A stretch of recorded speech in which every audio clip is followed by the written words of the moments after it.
happy Monday. Sorry about the brief hiatus. It turns out daily vlogging is a lot harder than I thought. No, I'm just kidding. I took a new job, and so I got started on that last week and was just really busy. Hence why I'm in this very glamorous office right now. But I am taking a break for lunch and wanted to give you guys a quick tip on how to cut some of the maybe unnecessary carbs that you can find when you're, getting lunch on the run. I love fast food. I mean, if I could eat it every day and never gain a pound, I probably would. So I can't do that though.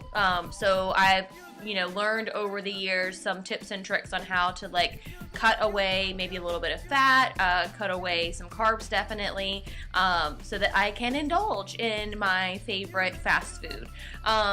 Today we are featuring Arby's. Love me some Arby's.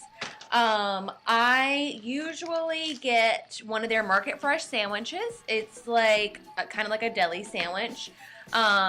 You can get roast beef or turkey and lettuce, tomatoes, onions. It has some kind of mustardy type sauce. So all in all, it's not too bad on the calorie scale. But when you get it, it comes on this just ridiculous sized bread. I mean, here, let me show you. It's not cut. Oh man, it's not cut through all the way. Okay. See that bread? Look at all that. It's I don't know, maybe an inch thick. And it's just so filling, you can't even really enjoy the sandwich anyways. Maybe that's just me. But what I like to do is they always cut it in half for you, so I like to take one half of it and pile everything on the insides of it onto this one half. So that it's becomes sort of a double decker, I guess. I don't know what else to call it, but you just dump everything on top. I'm trying to show you in the camera.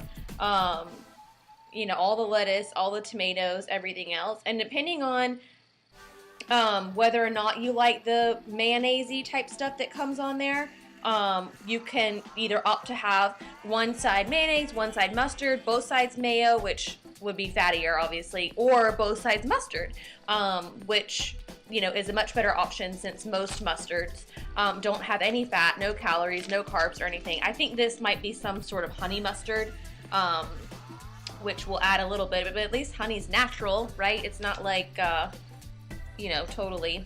Anyway, so what you end up with is this, still big sandwich, but all the bigness comes from the stuff on the inside, and you eliminate all of this bread. So that will essentially, I'm not an expert at math, but I think that it would, cut back on half of the carbs that you're consuming, which is great. Now, just don't replace those with French fries. that doesn't count.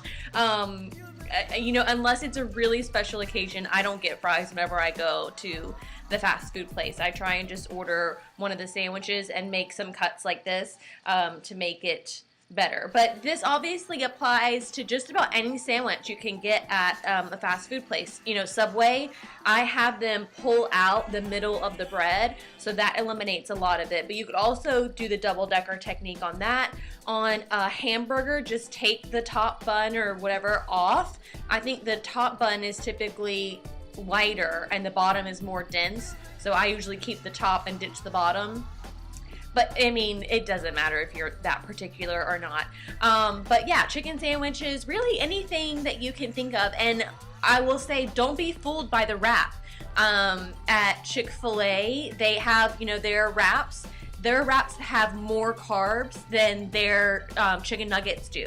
So you can get chicken nuggets and feel totally indulgent and actually be saving yourself carbs from getting the wrap, which you might deem more healthy. The wrap does not always mean healthier. Sure, it has a lot more fiber and a lot more of, whole grains and stuff like that than fried chicken does, but if you're just counting carbs, the wrap is not always the way to go. So Another thing to note is all these fast food restaurants have all of their nutritional information available on their website. So if you're really counting calories, counting carbs, you know, whatever your meal plan is, go to their websites and print out their menus, keep them in your car. So when you're sitting in the drive-thru getting ready to order, you can look through and you can make better decisions for yourself. I can't tell you how many times I went to a place with, you know, one thing on my brain, and I went through the list and said, you know what, no, I'm going to make even a slightly better decision. Can help, you know, in the long run. So that's how I fit fast food into my diet. Again, this is an indulgence. I don't get to eat it every day. If I did, I would be chunky monkey. But anyways, I'm back, and I just want to thank you guys for sticking with me, and thanks for watching. I feel like I'm back in the swing of things. I will be doing some traveling next week, beginning of April, so who really knows how the daily thing is going to keep up, but I am really, truly, honestly giving it my best effort, and I hope that y'all appreciate that. So give me a thumbs up, any comments, all of that kind of stuff is such encouragement. Locally, I've had people here, you know, talk to me about the videos and let me know that they're watching, and that really does help. So appreciate everything, and I'll see you guys tomorrow. Bye.